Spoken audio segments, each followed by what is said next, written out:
الحمد لله وكفى وسلام على عباده الذين اصطفى أما بعد فأعوذ بالله من الشيطان الرجيم بسم الله الرحمن الرحيم يا أيها المدثر قم فأنذر وربك فكبر صدق الله المولان العظيم وصدق رسوله النبي الكريم ونحن على ذلك من الشاهدين والشاكرين والحمد لله رب العالمين الحمد لله আল্লাহ রব্বুল আলামিনের কাছে সিজদা অবনত চিত্তে শুকরিয়া জ্ঞাপন করছি যে রব্বুল করিম আমাদেরকে জুমার সালাত আদায়ের উদ্দেশ্যে মসজিদে আসার বসার কোরআন ও হাদিসের কথাগুলো বলার ও শোনার মতো সুযোগ দান করেছেন। আমরা সকলেই আমাদের মালিকের দরবারে মন প্রাণ উজাড় করে দিয়ে কালিমাতুশ শুকর আদায় করে সকলেই বলি আলহামদুলিল্লাহ।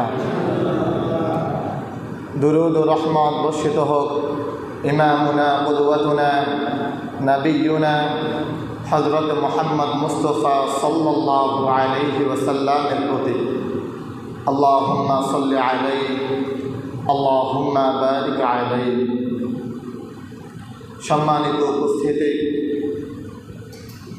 আলহামদুলিল্লাহ আমরা রবিউল মাস উপলক্ষে আমাদের প্রিয় নবী, মায়ার নবী, দয়াল নবী, রাহমাতুল লিল আলামিন মুহাম্মদুর রাসূলুল্লাহ সাল্লাল্লাহু আলাইহি ওয়াসাল্লামের জীবনী সম্পর্কে ধারাবাহিক আলোচনা শুনছিলাম।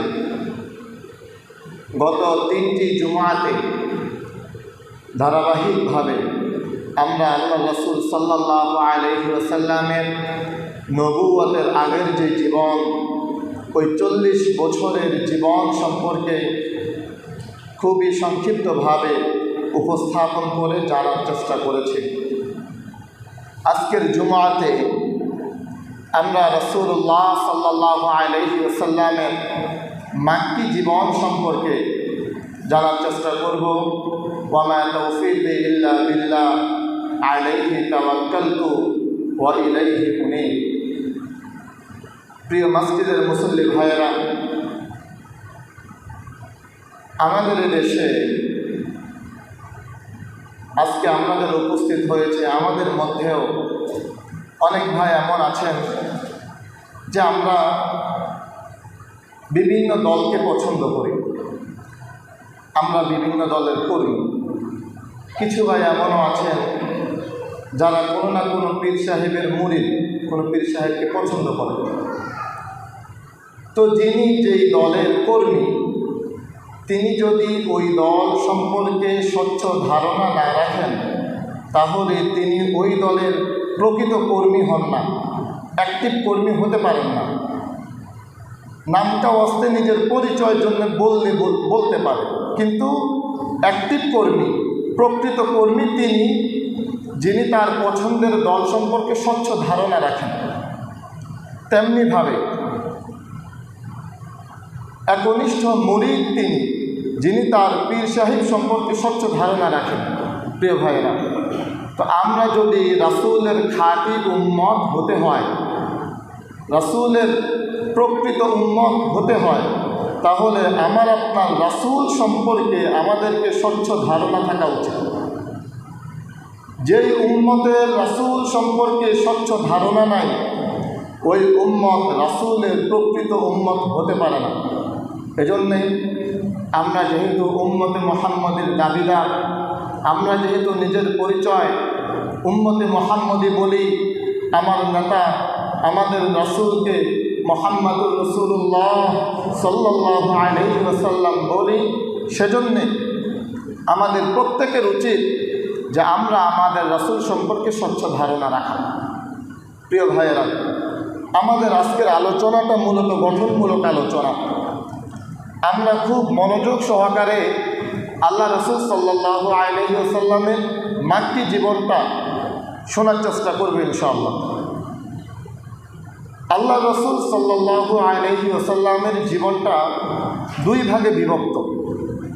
একটা হলো নবুয়তের আগের জীবন, আরেকটা হলো নবুয়তের পরের জীবন। বুঝে থাকলে বলেন, রাসূলের জীবনটা কয় ভাগে বিভক্ত? দুই ভাগে। একটা নবুয়তের আগের জীবন, আরেকটা নবুয়তের পরের জীবন। নবুয়তের পরের জীবন আবার দুই ভাগে বিভক্ত। একটা হলো মাক্কি জীবন, আরেকটি হলো মাদানী জীবন। তাহলে বলেন, নবুয়তের পরের জীবন কয় ভাগে বিভক্ত? দুই ভাগে। একটা বলেন, একটা কোন জীবন? মাক্কি জীবন, আরেকটা মাদানী জীবন। তাহলে মূল বিষয়টাকে যদি সামনে রাখি তো আমরা বলতে পারি যে আল্লাহ রাসূল সাল্লাল্লাহু আলাইহি ওয়াসাল্লামের জীবনটা আসলে তিন ভাগে বিভক্ত। একটা নবুয়তের আগের জীবন, একটা মাক্কি জীবন, আর একটা মাদানী জীবন। তাহলে রাসূলের গোটা জীবনটা তিন ভাগে বিভক্ত। একটা নবুয়তের আগের জীবন, আরেকটা মাক্কি জীবন, আরেকটা মাদানী জীবন। প্রিয় ভাইয়েরা, তো আজকের আমাদের আলোচনার বিষয় হলো মাক্কি জীবন। এখান থেকে খুব মনোযোগ দেন যে আল্লাহ রসুল সাল্লাল্লাহু আলাইহি ওয়াসাল্লামের মাক্কি জীবনটা, রাসূলের মাক্কি জীবন আবার চার ভাগে বিভক্ত। রাসূলের মাক্কি জীবন কয় ভাগে বিভক্ত ভাই? চার ভাগে। এই চার ভাগটা হলো, প্রথম 3 বছর গোপনে দাওয়াতের, দ্বিতীয় 2 বছর প্রকাশ্য দাওয়াতের, এরপরে মাঝের 5 বছর, মাঝে 5 বছর হলো জুলুম, নির্যাতন এবং রাসূলকে যে অবরুদ্ধ করা হয়েছে অত্যাচারের জীবন। আর শেষের 3 বছর হিজরত এবং মেরাজের জীবন। তাহলে রাসূলের মাক্কি জীবনটা চার ভাগে বিভক্ত। ওই চার ভাগটা হলো 3, 2, 5, 3। মাক্কি জীবন 13 বছরের। মাক্কি জীবন কত বছরের ভাই? 13 বছর। 13 বছরটা কয় ভাগে বিভক্ত বললাম? চার ভাগে। চার ভাগ হলো কত কত? 3, 2, 5, 7।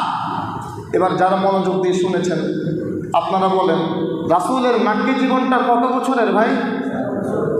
মাক্কি জীবন কত বছরের? 13 বছর। 13 বছরটা কয় ভাগে বিভক্ত? চার ভাগে। চার ভাগ কত কত? 7, 5, 2, 5, 3। মাক্কি জীবনটা হলো 3, 2, 5, 3।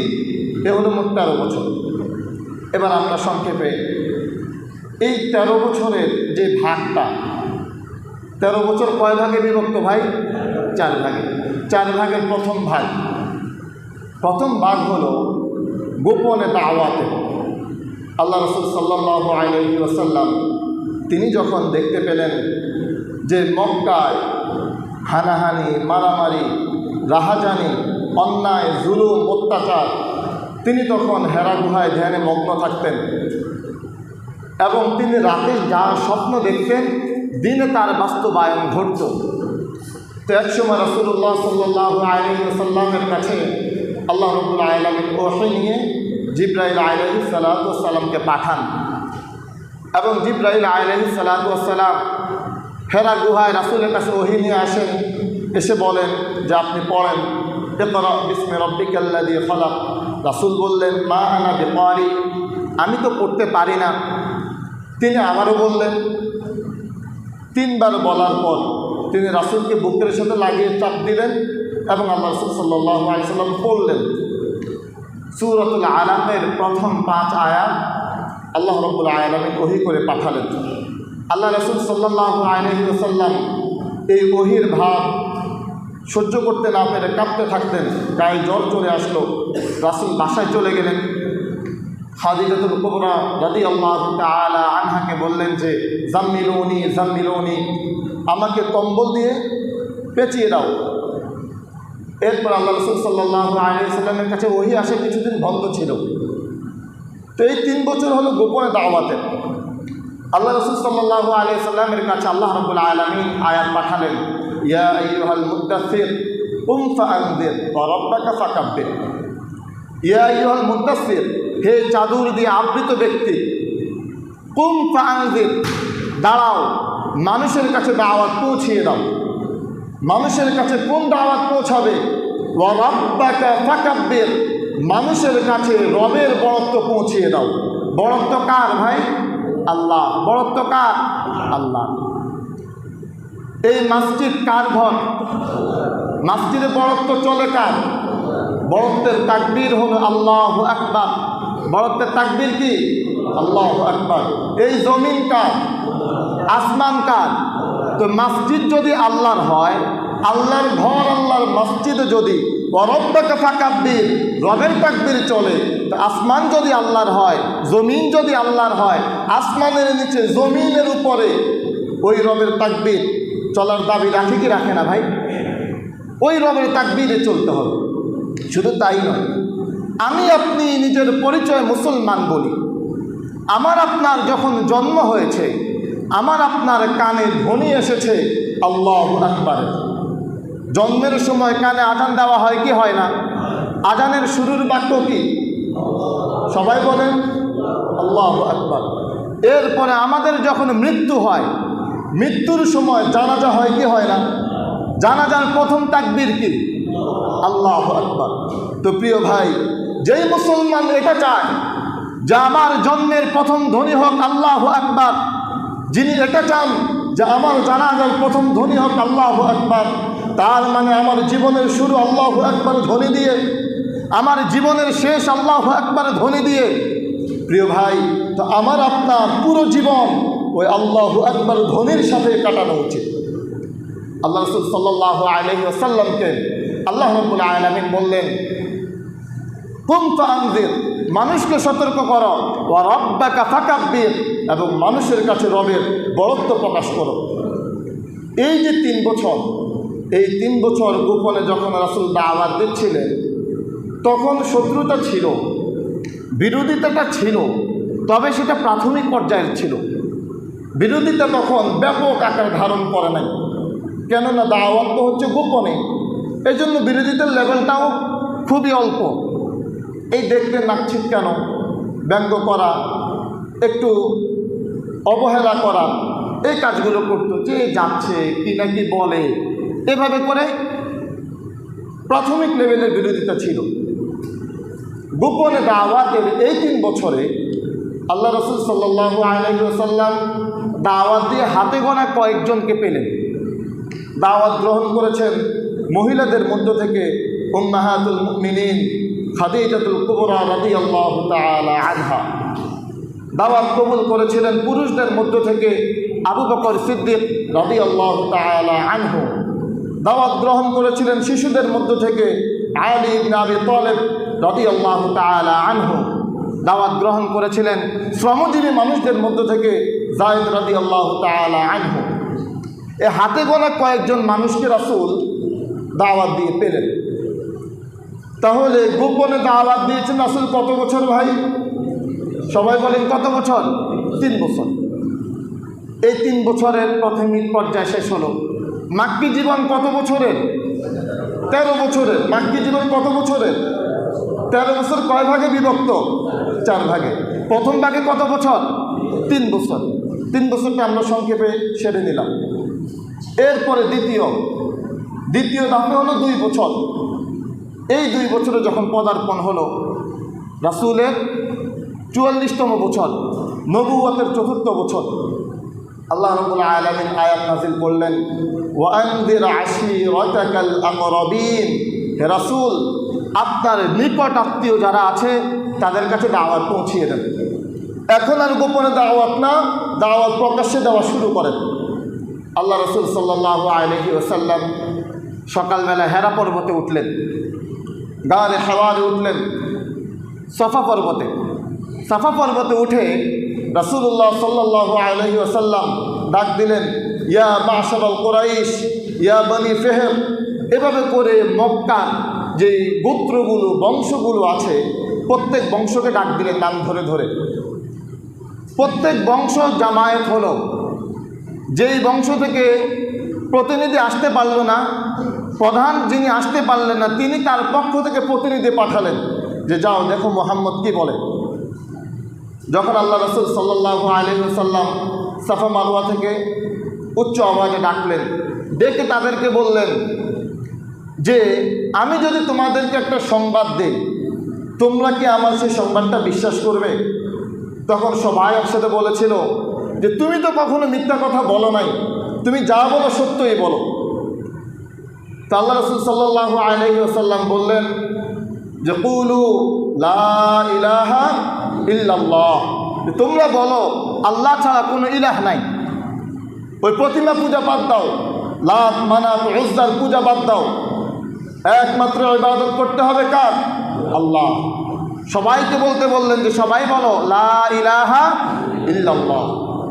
প্রিয় ভাইরা, এরপরে আল্লাহ রাসূল সাল্লাল্লাহু আলাইহি ওয়াসাল্লাম যখন তাওহীদের দাওয়াত দিলেন, একাত্মবাদের দাওয়াত দিলেন, আল্লাহর দাওয়াত দিলেন, শিরকের পথ থেকে ফিরে আসার দাওয়াত দিলেন, তখন আবু লাহাব সেখানে উপস্থিত ছিল। আবু লাহাব তখন আল্লাহ রাসূল সাল্লাল্লাহু আলাইহি ওয়াসাল্লামকে সম্বোধন করে বলল, তাব্বাল্লাকা সাইরাল ইয়াউম আলিহাযা জামাআতানা, যে এই কথা বলার জন্য, তুমি এক আল্লাহর দাওয়াত দেওয়ার জন্যে আজকে আমাদেরকে এখানে জমায়েত করেছো। তাব্বাল্লাকা সাইরাল ইয়াউম, আজকে সারাদিন তোমার উপরে লানত বর্ষিত হোক। এরপর আল্লাহ রাব্বুল আলামিন যেন রাসূলকে বলছেন, হে রাসূল, আবু লাহাব যা বলার বলেছে, আপনি কিছু বলিয়েন না। আবু লাহাবের উত্তর আমি দিব, ইন্না কাফাইনাকাল মুস্তাহজিন, আপনাকে যেই বিদ্রুপ বলবে তার প্রতিবাদ আমি আল্লাহ করব, আপনি কইরেন না। আবু লাহাব যখন বলল তাব্বাল্লাকা সাইরাল ইয়াউম, আল্লাহ ওই একই শব্দে আয়াত নাজিল করলেন, তাব্বাত ইয়াদা আবি লাহাবিন ওয়া তাব, যে আবু লাহাব মুহাম্মদ সাল্লাল্লাহু আলাইহি ওয়াসাল্লাম আপনার ধ্বংস চেয়েছে, আমি আল্লাহ ওই আবু লাহাবের ধ্বংসকে অবধারিত করে আমি আল্লাহ আয়াত নাজিল করলাম। সে যেই শব্দে বলেছে আমি আল্লাহ ওই শব্দে আয়াত নাজিল করলাম। প্রিয় ভাইরা, তো আল্লাহ রাসূল সাল্লাল্লাহু আলাইহি ওয়াসাল্লাম প্রকাশ্যে দাওয়াত শুরু করলেন। এই প্রকাশ্যে যখন মুসলমানরা দাওয়াত গ্রহণ শুরু করল, তখন কাফেররা রাসূলুল্লাহ সাল্লাল্লাহু আলাইহি ওয়াসাল্লামকে অনেক কটু বাক্যে কষ্ট দেওয়া শুরু করলো। যখন দেখতো পাগল বলতো, জাদুকর বলতো, মিথ্যাবাদী বলতো, গণক বলতো। কোরআনে আল্লাহ বিস্তারিত আলোচনা করেছেন। এবং সাহাবায়ে আজমাইন রাসূল যখন পথে চলতেন তখন তারা হাসাহাসি করত। তা আল্লাহ রাসূল সাল্লাল্লাহু আলাইহি ওয়াসাল্লামকে আল্লাহ রাব্বুল আলামিন আয়াত নাযিল করে জানান, ফাসদা বিমা তুমারু ওয়া আ'রিদ আনিল মুশরিকিন। হে মুহাম্মদ সাল্লাল্লাহু আলাইহি ওয়াসাল্লাম, আপনাকে যে আদেশ দেওয়া হয়েছে আপনি আদেশ থেকে মুখ ফিরাবেন না, আপনি আপনার কাজ চালিয়ে যান। ওরা ওদের উপহাস করতে থাকুক, ওদের উপহাসের জন্য আমি আল্লাহ যথেষ্ট। অচিরে ওরা জানতে পারবে, ফাসাউফা ইয়ালামুন, তাদের এই উপহাসের পরিণাম কি হয়। এই 2 বছরের দাওয়াতি কাজে আল্লাহ রাসূল সাল্লাল্লাহু আলাইহি ওয়াসাল্লামের দাওয়াত গ্রহণ করেছিলেন 141 থেকে 142 জন। 2 বছরে, তার মানে হলো টোটাল 5 বছর। গোপনে দাওয়াত কত বছর ভাই? 3 বছর। আর প্রকাশ্যে দাওয়াত কত বছর? 2 বছর। এই টোটাল 5 বছরে দাওয়াত কবুল করেছেন 141 থেকে 42 জনের মতো।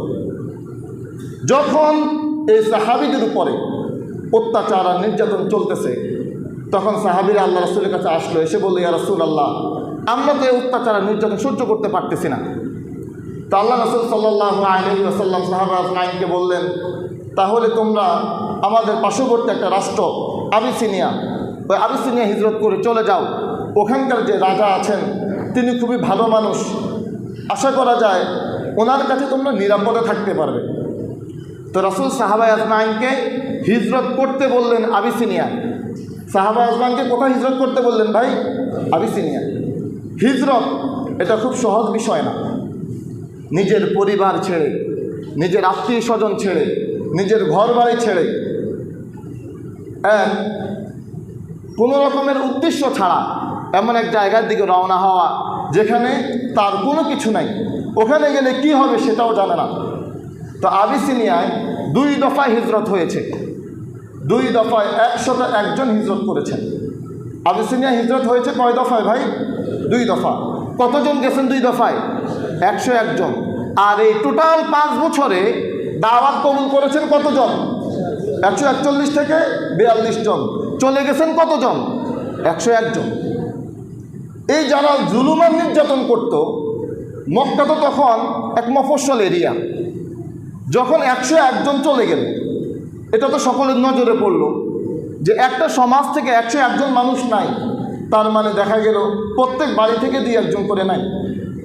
যারা জুলুম আর অত্যাচার করত, এদের মধ্যে 2 ভাগ হলো। এক ভাগের দিলে একটু দয়া লাগলো যে আরে গতকালকে তো তারে একসাথে দেখলাম, একসাথে বাজার করলাম, আমার অত্যাচারের কারণে সে সমাজ থেকে চলে গেল।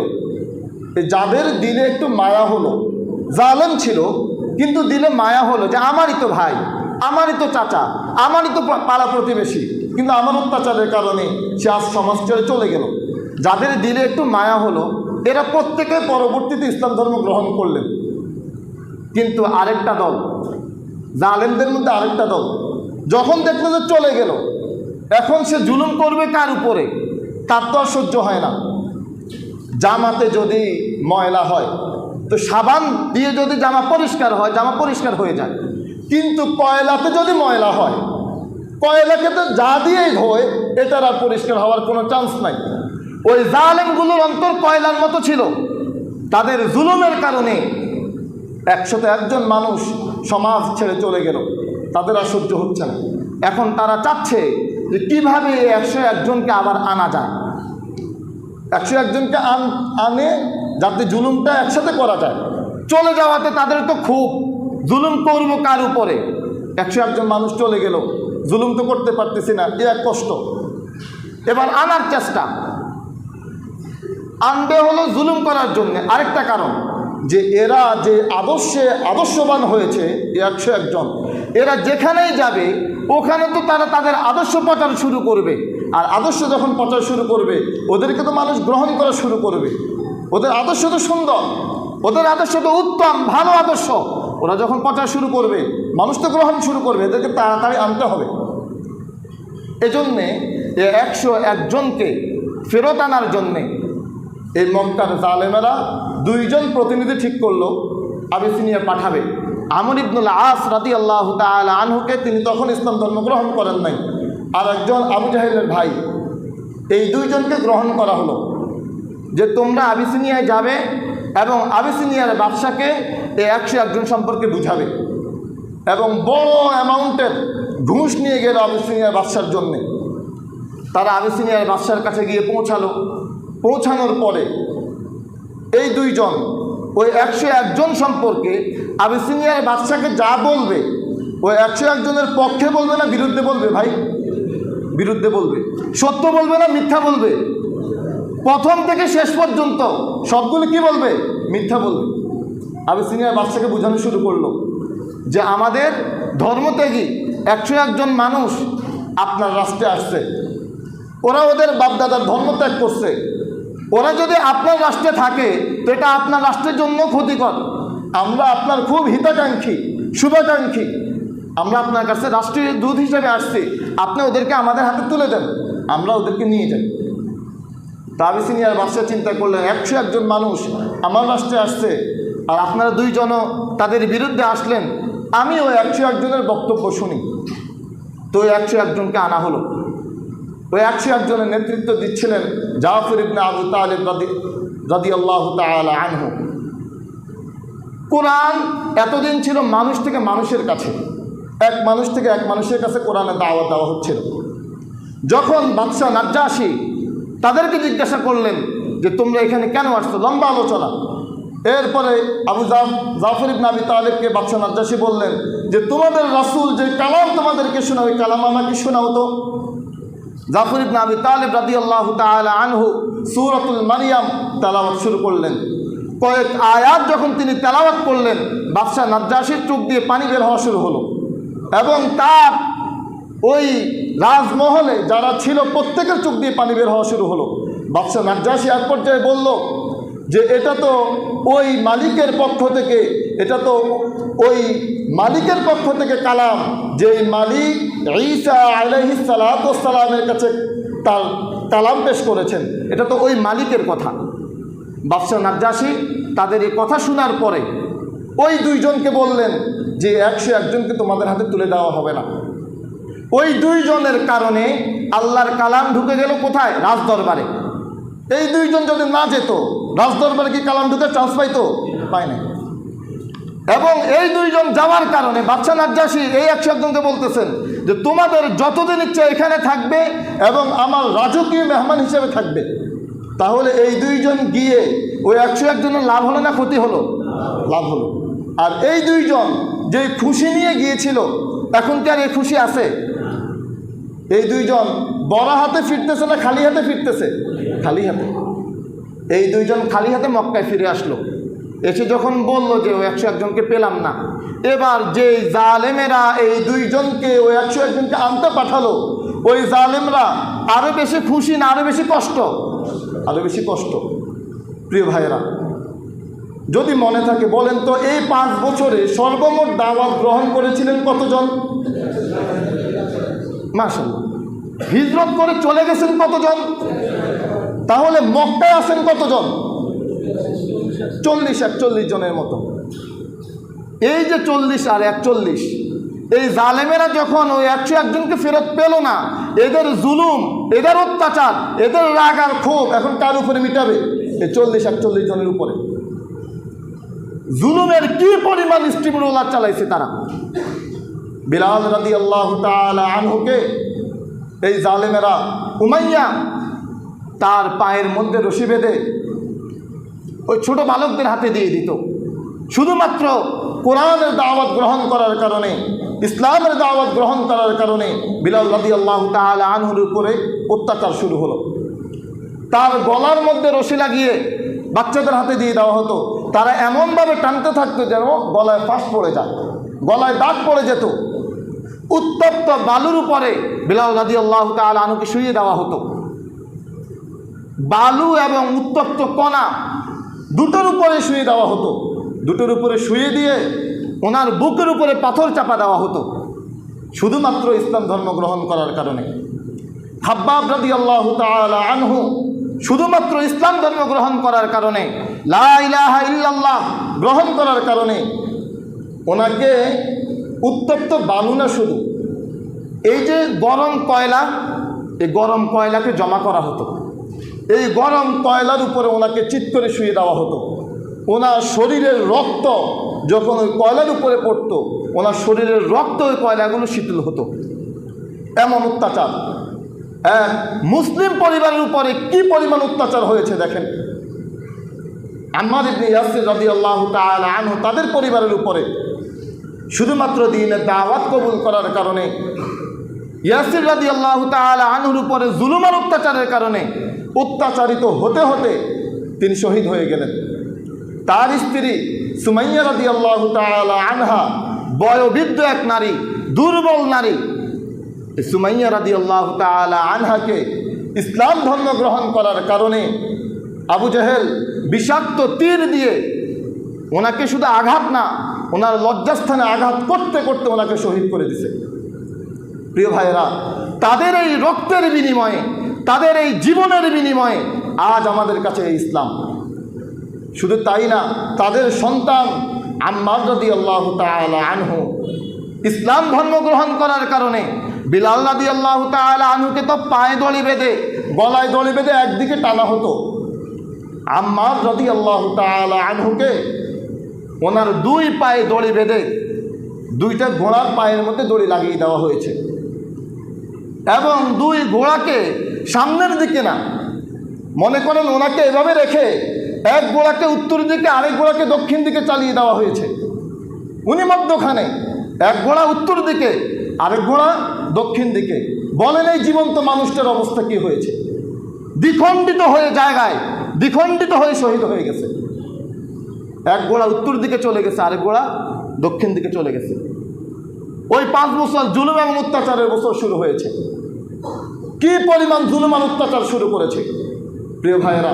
এই লম্বা আলোচনা জুলুম আর অত্যাচারের। শুধু তাই না, এরা মুহাম্মাদুর রাসূলুল্লাহ সাল্লাল্লাহু আলাইহি ওয়াসাল্লামকে শিয়াবে আবি তালিবে বন্দী করেছে। অপরাধ কি? অপরাধ হলো আল্লাহর জমিনে আল্লাহর কথা বলা অপরাধ, আল্লাহর জমিনে লা ইলাহা ইল্লাল্লাহর দাওয়াত দেওয়ার অপরাধ। অপরাধ কি? আল্লাহর জমিনে আল্লাহর কোরআনের কথা বলার অপরাধ। ওরা রাসূলুল্লাহ সাল্লাল্লাহু আলাইহি ওয়াসাল্লামকে বলেছে, হে মুহাম্মদ, তুমি যদি ক্ষমতা চাও তো তোমাকে ক্ষমতা দিয়ে দিই, তুমি ক্ষমতায় যাও। রাসূল বললেন যে না, আমি তো ক্ষমতায় যাব ঠিক, তবে আমার ক্ষমতা হলো রবের যে ক্ষমতা, ওই ক্ষমতা। আমার ক্ষমতা চলবে কোরআনের ক্ষমতা। প্রিয় ভাইয়েরা, আল্লাহ রাসূল সাল্লাল্লাহু আলাইহি ওয়াসাল্লামকে শিয়াবে আবি তালিবে বন্দী করা হয়েছে। শিয়াবে আবি তালিবের রাস্তার পাশ দিয়ে যারাই যেত, ওরা ওই শিয়াবে আবি তালিবের মহিলাদের চিৎকার, পুরুষদের চিৎকার, শিশু বাচ্চাদের চিৎকার শুনে ওরাও বলতো যে মানুষ মানুষকে এভাবে কষ্ট দিতে পারে। 3 বছর অবরুদ্ধ জীবনযাপন করেছেন রাসূলুল্লাহ সাল্লাল্লাহু আলাইহি সাল্লাম। আজকের জেল গারদগুলোতে সরকারিভাবে তো খাবার দেওয়া হয়, জালেমদেরকে, অপরাধীদেরকে যখন জেলে ঢুকানো হয় সরকারিভাবে তাদেরকে খাবার দেওয়া হয়। কিন্তু রাসূলুল্লাহ সাল্লাল্লাহু আলাইহি সাল্লাম রহমাতাল লিল আলামিন, দু জাহানের বাদশা, সাইয়্যিদুল কাওনাইন ওয়াস সাকালাইন, তাকে 3 বছর শিয়াবে আবি তালিবে রাখা হয়েছে দিন বছরের অপরাধে, কিন্তু তারা খাবার দেওয়া হতো না। গাছের পাতা খাইতেন, গাছের পাতা। রহমাতাল লিল আলামিন গাছের পাতা খাইতেন। আমরা সেই নবীর উম্মত। গাছের চামড়া খাইতেন, গাছের বাকল খাইতেন শিয়াবে আবি তালিবে থেকে। এই মক্কার কাফেরেরা রাসূলুল্লাহ সাল্লাল্লাহু আলাইহি সাল্লামকে যখন শিয়াবে আবি তালিবে রাখা হয়েছে তখন চুক্তিনামা লিখেছে। চুক্তিনামা লিখে তারা কাবার দেয়ালে লাগাই দিছে। কাবা কার ঘর ভাই? আল কাবাতু বাইতুল্লাহ। কাবা কার ঘর? আল্লাহর ঘর। আল্লাহর ঘরে তারা আল্লাহর রাসূলের বিরুদ্ধে চুক্তিনামা লাগাইছে। ঘর আল্লাহ, কিন্তু দাপট তাদের, ক্ষমতা তাদের, দখল তাদের কাছে। এই জমিন আল্লাহ, অথচ এই জমিনের দাপট, এই জমিনের ক্ষমতা জালেমদের কাছে, বিধর্মীদের কাছে। প্রিয় ভাইয়েরা, ওই ঘর ছিল আল্লাহ, কিন্তু আল্লাহর ঘরে আল্লাহ রাসূলের বিরুদ্ধে চুক্তিনামা। আল্লাহ রাসূল সাল্লাল্লাহু আলাইহি সাল্লাম 3 বছরের শেষের দিকে আবু তালেব চাচাকে বলছে যে চাচা, তারা আমার নামে যে চুক্তিনামা কাবার দেয়ালে লাগাইছে, আমি তো শিয়াবে আবি তালিবে বন্দী, কিন্তু আল্লাহর পক্ষ থেকে আমাকে জানানো হয়েছে ওই চুক্তিনামা যত জায়গায় আল্লাহ শব্দ আছে ওই শব্দগুলো ব্যতীত বাকি তারা যত লেখা লিখেছে সব লেখাগুলো মুছে গেছে।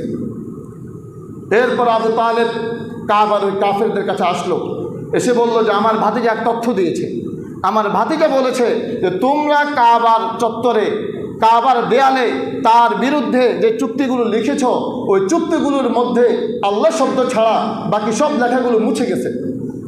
এই 3 বছর ওরা ওই চুক্তি দেখেও নাই।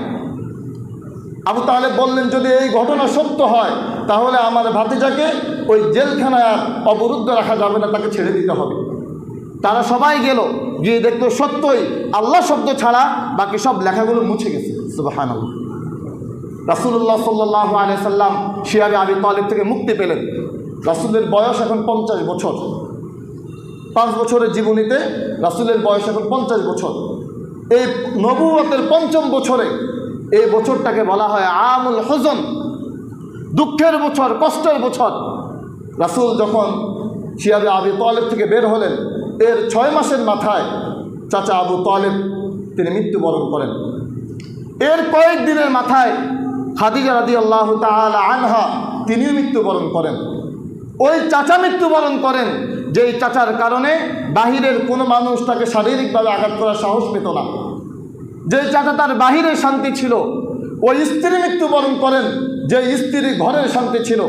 ঘরে আসলে যে স্ত্রী তাকে প্রশান্তির চাদরে আবৃত করে নিতেন। প্রিয় ভাইয়েরা, আল্লাহ রাসূল সাল্লাল্লাহু আলাইহি সাল্লামের চাচা যখন মারা গেলেন, স্ত্রী যখন মারা গেলেন, এরপরে মক্কার কাফেরেরা রাসূলুল্লাহ সাল্লাল্লাহু আলাইহি সাল্লামের উপরে শারীরিকভাবে নির্যাতন শুরু করে। এর আগ পর্যন্ত গায়ে হাত দিয়ে নির্যাতন করে নাই, কষ্ট দিয়েছে, কথা বলেছে, অনেক কষ্ট দিয়েছে, কিন্তু গায়ে হাত দেয় নাই। কিন্তু যখনই চাচার মৃত্যু হলো, একদিন আল্লাহ রাসূল সাল্লাল্লাহু আলাইহি সাল্লাম তিনি কাবার চত্বরে নামাজ পড়তেছিলেন। ঘোষণা দেওয়া হলো যে কে আছে এমন অমুক জায়গায় উটের নাড়িবুড়ি আছে, পচা নাড়িবুড়ি আছে, কে আছে এমন যে মোহাম্মদের মাথার উপরে ওই নাড়িবুড়িগুলো এনে দিতে পারে। 50 বছরের একজন মানুষ, বয়োবৃদ্ধ একজন মানুষ, তিনি নামাজ পড়তেছেন, ওনার মাথার উপরে উটের পচা নাড়িবুড়িগুলো এনে দিল। অপরাধ কি? অপরাধ তো শুধু এটাই যে তিনি আল্লাহ দ্বীনে দাওয়াত দিচ্ছেন, তিনি এই মানুষগুলোকে জাহান্নাম থেকে মুক্ত করে জান্নাতের পথ দেখাচ্ছেন, এটাই তো অপরাধ। তার মাথার উপরে উটের নাড়িবুড়ি দেওয়া হলো। রাসূল শ্বাস নিতে পারছিলেন না। তখন একজন গিয়ে ফাতেমা রাদিয়াল্লাহু তাআলা আনহাকে বললেন যে তোমার বাবার এই অবস্থা। ফাতেমা রাদিয়াল্লাহু তাআলা আনহা এসে আল্লাহ রাসূল সাল্লাল্লাহু আলাইহি সাল্লামের মাথার উপর থেকে এগুলো ময়লাগুলো সরালেন। প্রিয় ভাইয়েরা, এ রাসূলুল্লাহ সাল্লাল্লাহু আলাইহি সাল্লাম যখন নামাজ পড়ছিলেন, উতবা ইবনে মুঈত এই কুলাঙ্গার আল্লাহ রাসূল সাল্লাল্লাহু আলাইহি সাল্লামের গলার মধ্যে ফাঁস দিয়ে দিয়েছে। ফাঁসি দিয়ে রাসূলকে হত্যা করার মতো উপক্রম করে ফেললো। আল্লাহ রাসূলের দম বন্ধ হয়ে যাচ্ছে। আবু বকর সিদ্দিক রাদিয়াল্লাহু তাআলা আনহু দেখে তিনি এসে বাঁচালেন। আল্লাহ আয়াত নাযিল করলেন যে তোমরা ওই মানুষটাকে হত্যা করতে চাচ্ছ যে মানুষটা তোমাদেরকে লা ইলাহা ইল্লাল্লাহ দাওয়াত দেয়। আল্লাহ রাসূল সাল্লাল্লাহু আলাইহি সাল্লাম তিনি যখন দেখতে পেলেন যে মক্কার জমিনে জেনাকার বুক ফুলিয়ে চলতে পারে, সুদখোর ঘুষখোর জালেমরা বুক ফুলিয়ে চলতে পারে, অথচ আমি মুহাম্মদ শুধুমাত্র দ্বীনের দাওয়াত দেওয়ার কারণে আজ আমার উপরে এই নির্যাতন আর এই অত্যাচার, এই মক্কার জমিন আমার জন্য বৈরী আবহাওয়া হয়ে গেছে, এখানে আর আমার জন্য থাকা সম্ভব হচ্ছে না। আল্লাহ রাসূল সাল্লাল্লাহু আলাইহি সাল্লাম চিন্তা করলেন যে আমি তায়েফের ময়দানে যাই। ছোটবেলায় হালিমাতুস সাদিয়া রাদিয়াল্লাহু তাআলা আনহা ওই তায়েফের ময়দানে রাসূলকে দুধ পান করিয়েছিলেন। ওই তায়েফে একটু ছুটে যাই, দেখি না আল্লাহর জমিন তো শুধু মক্কা না, তায়েফে তো আল্লাহর জমিন, ওখানে আল্লাহর জমিন, আল্লাহর দ্বীনে দাওয়াত দিয়ে আসি। যায়েদ রাদিয়াল্লাহু তাআলা আনহুকে সাথে করে নিয়ে আল্লাহ রাসূল সাল্লাল্লাহু আলাইহি সাল্লাম তায়েফে গেলেন। তায়েফে গিয়ে যখন রাসূল তায়েফের মানুষকে দ্বীনের দাওয়াত দিলেন, মক্কার মানুষেরা রাসূলকে শারীরিক নির্যাতন করেছে, কিন্তু রাসূলের গা থেকে রক্ত ঝরাই নাই। অথচ ওই তায়েফের মানুষগুলো এতটা নিকৃষ্ট আর এতটা বর্বর ছিল, রাসূলুল্লাহ সাল্লাল্লাহু আলাইহি সাল্লামের শরীর থেকে রক্ত ঝরাইছে। রাসূলের শরীর থেকে এই পরিমাণ রক্ত ঝরেছে যে রাসূলের শরীরের সাথে তার জুতা লেগে গিয়েছে। যায়েদ রাদিয়াল্লাহু তাআলা আনহু এক পর্যায়ে রাসূলের জন্য ঢাল হয়ে গেলেন। 20 দিন আল্লাহ রাসূল সাল্লাল্লাহু আলাইহি সাল্লাম তায়েফে ছিলেন। এই 20 দিন যখন রাসূল তায়েফে, মক্কা থেকে তো জুলুম আর নির্যাতন সহ্য করতে না পেরে চলে গেলেন, এখন তায়েফবাসীতে রাসূলকে আশ্রয় দিল না, ওরা তো আরও বেশি নির্যাতন। এখন রাসূল কি করবেন? রাসূল চিন্তা করলেন আবার মক্কায় ফিরে যাবেন। যায়েদ রাদিয়াল্লাহু তাআলা আনহু বললেন, হে রাসূল, আপনি আবার মক্কায় যাবেন যে মক্কার মানুষ আপনাকে জুলুম করেছে? রাসূল বললেন, আমার আর উপায় কি মক্কা না গিয়ে? রাসূল মক্কার দিকে ফিরে আসলেন। মক্কায় ঢুকে সাহস করছেন না। মক্কা তিনি এরিয়াতে, সীমানায় তিনি অপেক্ষা করছিলেন এবং মক্কার বড় বড় নেতাদের কাছে আশ্রয় চাইলেন। মক্কার কোনো নেতাই আল্লাহ রাসূল সাল্লাল্লাহু আলাইহি সাল্লামকে আশ্রয় দিতে রাজি হলো না। তখন একজন নেতা, ওনার নাম ছিল মুতঈম ইবনে আদি, এই ব্যক্তি আল্লাহ রাসূল সাল্লাল্লাহু আলাইহি সাল্লামকে আশ্রয় দেওয়ার জন্য সম্মতি বললেন যে আপনি প্রবেশ করেন, আমি নিরাপত্তা দিব এবং আপনি আগামীকালে কাবা তাওয়াফ করবেন, আমার 2 জন সন্তান সশস্ত্রভাবে আপনাকে নিরাপত্তা দিবে। যখন আল্লাহ রাসূল মক্কায় প্রবেশ করলেন, আবু জেহেল, ওতবা সাহেবারা দেখে তারা তো রাসূলকে হামলা করার জন্য উদ্যত হলো। আর যখন ওই মুতঈম ইবনে আদির সন্তানেরা তাকে নিরাপত্তা দিচ্ছে, তখন তারা তাকে জিজ্ঞাসা করলো যে হে মুতঈম, তুমি কি মুহাম্মাদের নিরাপত্তা দিচ্ছ? তো তিনি বললেন, হ্যাঁ আমি নিরাপত্তা দিচ্ছি। তখন ওই মক্কার সকল জালেমেরা তারা ঠান্ডা হয়ে গেল। আল্লাহ রাসূল সাল্লাল্লাহু আলাইহি সাল্লাম তার জীবনীতে তিনি বলেছেন, যখন বদরের যুদ্ধে মুসলমানদের হাতে 70 জন কাফের বন্দী হয়, রাসূল বলেন আজকে যদি মুতঈম জীবিত থাকতো এবং মুতঈম আমার কাছে যদি এই 70 জনের ব্যাপারে সুপারিশ করত, মুতঈম যে আমাকে মক্কায় প্রবেশ করে নিরাপত্তা দিয়েছে তার সম্মানার্থে, মুতঈমের সম্মানার্থে আমি এই 70 জন কাফেরকে আজকে আজাদ করে দিতাম। প্রিয় ভাইয়েরা, তো এই মুতঈম রাসূলুল্লাহ সাল্লাল্লাহু আলাইহি সাল্লামকে মক্কায় নিরাপত্তা দেন। এই রাসূলের 50 বছর, বাকি 3 বছরটা আমরা 3 মিনিট একটু বলি, যদিও ওই 3 বছরটাই মূল। এরপর রাসূলুল্লাহ সাল্লাল্লাহু আলাইহি সাল্লাম 3 বছর, এই 3 বছরে আল্লাহ রাসূল তো হিজরত করবেন মদিনায়। তো মদিনায় যেহেতু রাসূলের হিজরত হবে, মদিনায় লোকের প্রয়োজন। আকাবার 3টা শপথ হয়, ওই 3টা শপথে প্রায় 100 জন মানুষ, মদিনার মানুষ আল্লাহ রাসূল সাল্লাল্লাহু আলাইহি সাল্লামকে হাতে বায়াত গ্রহণ করেন এবং তারা মদিনায় ইসলামের দাওয়াত শুরু করে। রাসূল কোথায় এখন, মক্কায় না মদিনায়? মক্কায়। কিন্তু ইসলামের দাওয়াত পৌঁছে গেছে কোথায়? মদিনায়। মদিনায় ইসলামের দাওয়াত পৌঁছে গিয়েছে। রাসূল মদিনায় যাবেন। মক্কায় রাসূল সাধারণ জনগণ, কিন্তু মদিনায় গিয়ে রাসূল রাষ্ট্রনায়ক হবেন। মক্কায় রাসূল কি ভাই? সাধারণ জনগণ। মদিনায় গিয়ে রাসূল কি হবেন?